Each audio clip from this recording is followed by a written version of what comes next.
Assalamu alaikum, everyone. My name is Mohammed Ali Haider. First of all, Happy New Year to all of you. And I think that we should start this year with with a learning session of pharmacology and make this a year of learning. So let's dive in. That today lecture will be lecture number 22. Today we will discuss about receptor classes and drug development, the existence of a specific drug receptor is usually inferred from studying the structural activity relationship of a group of structurally similar congeners of the drug that mimic or antagonize its effects. Thus, if a series of related antagonists exhibit identical relative potencies in producing two distinct effects, it is likely that the two effects are mediated by similar or identical receptor molecules. In addition, if identical receptors mediate both effects, a competitive antagonist will inhibit both responses with the same KI. A second competitive antagonist will inhibit both responses with its own characteristics KI. The studies of the relationship between the structure and the activity of a series of agonist and antagonist can identify a species of receptor that mediates a set of pharmacological responses. तो जिस तरह मैं एक तो जैसे मैं बात कर रहा था कि एक तो नया साल आपको लोगों को मुबारक हो और आज हम इस साल को इंशाल्लाह एक लर्निंग ईयर बनाएंगे फार्माकोलॉजी और दूसरी सब्जेक्ट्स के बारे से तो रिसेप्टर क्लासेस और ड्रग डेवलपमेंट के हम टॉपिक को आज शुरू कर रहे हैं जो कि लेक्चर नंबर 22 है और इसमें आप देख सकते हैं कि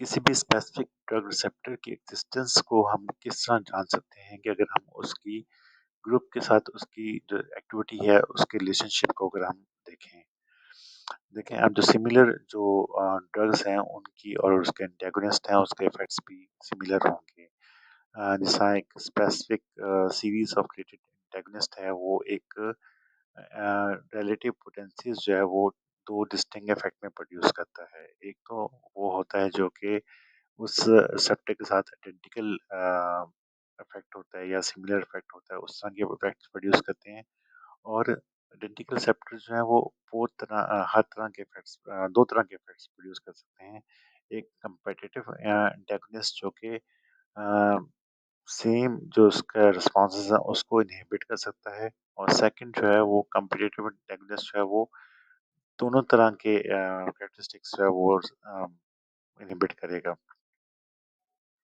तो दस जो कि इन इसी और स्टडीज हम इन स्टडी करेंगे इसी रिलेशनशिप को कि स्ट्रक्चर और उसकी जो एक्टिविटी है एंटेगोनिस्ट की और एगनिस्ट की और एंटेगोनिस्ट की उससे हमें पता चलेगा कि किस तरह के रिसेप्टर्स पे जाके ये एक स्पेसिफिक फार्माकोलॉजिकल रिस्पॉन्सेस देखते हैं यानी कि एक है एगोनिस्ट जो कि बेसिकली उसकी किसी भी रिसेप्टर की एक्टिविटी को बढ़ा सकता है और एंटेगोनिस्ट जो है वो किसी भी रिसेप्टर की जो एक्टिविटी है उसको इनहिबिट करेगा और जितनी भी मेडिसिन या जो आप कह सकते हैं मेडिसिन हैं वो इन्हीं स्पेसिफिक रिसेप्टर्स पे जाके एक्ट करती हैं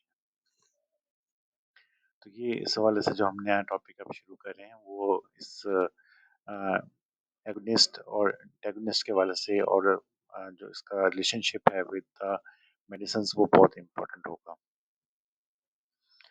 exactly the same experimental procedure can show the observed effects of a drug are mediated by different receptors.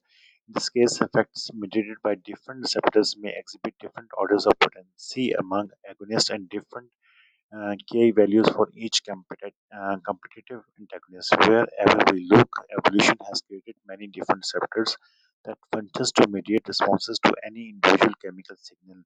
In some cases, the same chemical acts on competitively different receptors classes. For example, acetylcholine uses ligand-gated ion channel nicotinic AChRAs to initiate a fast in millisecond excitatory polysynaptic potential in prostaglandinic neurons. यानी कि same जो experimental जो procedure है वो हमें show कर सकता है कि ऑब्जर्व जो कि ड्रग में जो इफेक्ट्स हैं वो डिफरेंट रिसेप्टर्स के साथ डिफरेंट शो हो सकते हैं जिस तरह के एक ही जो ड्रग है वो मुख्तलिफ रिसेप्टर्स पे जाके डिफरेंट जो है पोटेंसीज के साथ डिफरेंट इफेक्ट्स प्रोड्यूस कर सकते हैं। और एगोनिस्ट के दरमियान भी और एंटागोनिस्ट में भी वो डिफरेंट वैल्यूज एग्जिबिट करता है सिर्फ पोटेंसी के ऊपर नीचे करने से। तो इस लिहाज से जो मेडिसिन की पोटेंसी है वो बहुत ज़्यादा इम्पोर्टेंट होती है।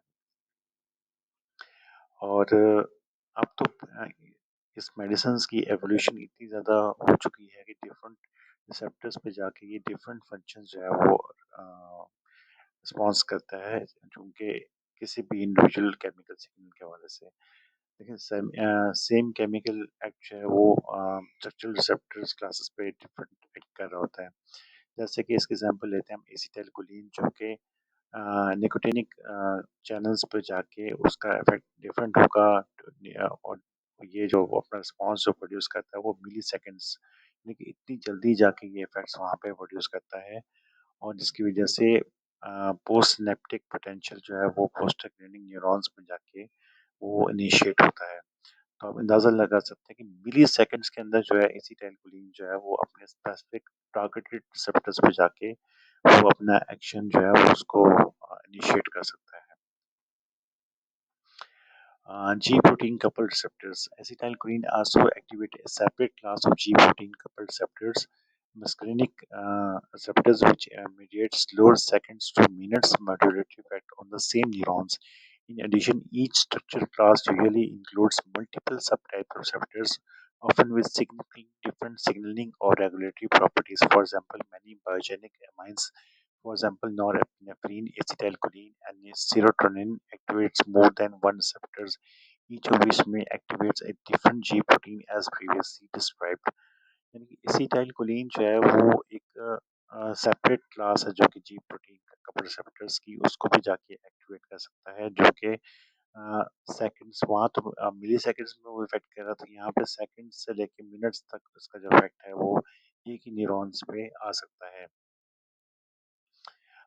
और तमाम सेप्टर्स की फिर आगे सब टाइप्स आ जाती हैं जो उनको भी जाके वो अफेक्ट कर सकता है अपने डिफरेंट सिग्नलिंग और रेगुलेटरी प्रॉपर्टीज के थ्रू। फॉर एग्जांपल इसकी एग्जांपल हम लेते हैं कि जो बायोजेनिक अमाइंस हैं वो इसमें नॉरएपिनेफ्रिन, एसिटाइलकोलिन और सेरोटोनिन आते हैं। वो एक रिसेप्टर से ज़्यादा जा यानी कि एक रिसेप्टर पे जाके एक्ट नहीं करेगी, मुख्तलिफ और रिसेप्टर्स पे जाके वो एक्ट कर सकती हैं। और उन पे जाके डिफरेंट वो प्रोटीन जी प्रोटीन जो है उसको वो एक्टिवेट कर सकती है जैसा कि पहले हमने इसको बयान किया। तो आज का टॉपिक आई होप आपको बड़ा इंटरेस्टिंग था और आपको आई होप कि अच्छा लगा होगा क्योंकि अब हम देख रहे हैं कि जो मालिक्यूल्स हैं वो जाके कितनी जल्दी इफेक्ट मिली सेकंड्स में भी जाके इनिशिएट कर सकते हैं अपना टारगेट पे जाके, जैसा एसिटाइलकोलिन की हमने एग्जांपल ली।